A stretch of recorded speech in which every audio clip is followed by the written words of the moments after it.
Bonjour le Gabon, bonjour Libreville, et donc c'est Jennifer de Mayombo en direct du Visa for Music pour le Gabon.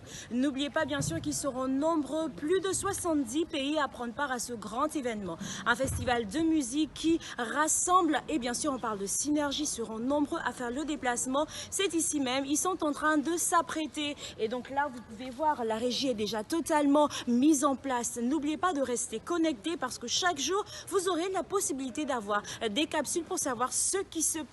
Et cette année, exceptionnellement, nous avons un stand du Gabon animé bien sûr par Ibo Gazik. Et donc je vous dis à très bientôt pour une autre capsule de Visa for Music. Bye bye. Comment il va?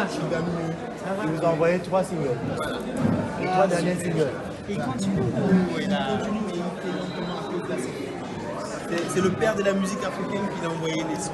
Je sais que j'ai toujours envie de le faire venir. Il était toujours. Et là, c'est le projet des jeunes Gabonais qui est la passion artistique. Avec la passion que vous avez pour l'artistique et la culture, ça va être super. Ah, merci. Excellent. Excellent. Merci. Coucou, salut, c'est Tina Minkwe au Maroc, Visa for Music. Le Gabon va participer. Eh bien oui, je suis là. Mais bon, je ne serai pas sur le podium, mais au moins je viens pour accompagner, pour découvrir, pour les couleurs de notre pays, le vert, jaune, bleu. Voilà, on profite et on participe comme on peut. Bisous. Mouah. Cette fois-ci, je suis en compagnie du président du bureau export de musique gabonaise. Il s'appelle Jean-Pierre Moudjalou. On a beaucoup entendu parler de lui et cette année, il est au Visa for Music comme, on va dire, les 4 dernières années précédentes. Jean-Pierre, bonsoir. Bonsoir. Alors, peut-être déjà nous parler, sinon nous présenter Visa for Music. Qu'est-ce que c'est exactement? Il faut dire que Visa for Music est une plateforme musicale. Donc c'est un salon professionnel d'artistes et d'opérateurs culturels d'Afrique et du Moyen-Orient. Comme il a dit, peut-être histoire de savoir les activités, les stands, surtout pour ceux que vous avez un stand cette année. Tout à fait, il faut dire que Visa for Music, d'abord en premier, les stands. Il y a les rencontres professionnelles, le B2B, donc pour la connexion entre les opérateurs culturels et les festivals, ainsi que les différents salons dans le monde.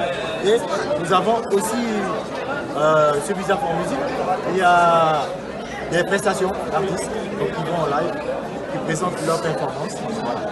Donc c'est un peu ça le Visa for Music. D'accord. Peut-être petite jeunesse aussi en arrière, on sait quand même que le Gabon a toujours été représenté au Visa for Music depuis 2014. Il faut dire que oui, l'histoire de Visa for Music commence en 2014. D'accord. Où il y avait à l'époque, c'était Jules Pramel, qui était le premier exposant gabonais. Donc, le monde du Gabon avec le Gabon Hip Hop sur Visa for Music. Et M. Ogoulatif, qui est aujourd'hui ambassadeur, et moi, et qui ont présent aussi à cette émission. Et par la suite, depuis, nous n'avons plus eu un Gabon. Le Gabon a toujours été présent. Il y a toujours eu un opérateur culturel gabonais, si ce n'est, on va dire aujourd'hui, on a près de 40 qui sont passés. Voilà. Et depuis lors, le Gabon, on a pris conscience de ce qu'on devait faire au Gabon. Et je crois que les choses... Histoire de savoir les activités, les stands, surtout pour ceux que vous avez un stand cette année. Tout à fait, il faut dire que le Visa for Music, d'abord en premier, les stands. Il y a les rencontres professionnelles, le B2B, donc pour la connexion entre les opérateurs culturels et les festivals, ainsi que les différents salons dans le monde. Et nous avons aussi ce Visa for Music, il y a des prestations d'artistes qui vont en live, qui présentent leur performance. Voilà. Donc c'est un peu ça le Visa for Music. D'accord. Peut-être petite jeunesse aussi en arrière, on sait quand même que le Gabon a toujours été représenté au Visa for Music depuis 2014. Il faut dire que oui, l'histoire de Visa for Music commence en 2014. D'accord. Où il y avait à l'époque, c'était Jules Pramel, qui était le premier exposant gabonais. Donc le monde du Gabon avec le Gabon Hip Hop sur Visa for Music. Et M. Ogoulatif, qui est aujourd'hui ambassadeur, et moi, et qui ont présent aussi à cette émission. Et par la suite, depuis, nous n'avons plus eu un Gabon. Le Gabon a toujours été présent. Il y a toujours eu un opérateur culturel gabonais, si ce n'est, on va dire aujourd'hui, on a près de 40 qui sont passés. Voilà. Et depuis lors, le Gabon, on a pris conscience de ce qu'on devait faire au Gabon. Et je crois que les choses commencent à bouger avec le Brésil et tous les opérateurs qui sont passés par là. Alors, tu l'as écouté toi-même, les Gabonais, présents aussi.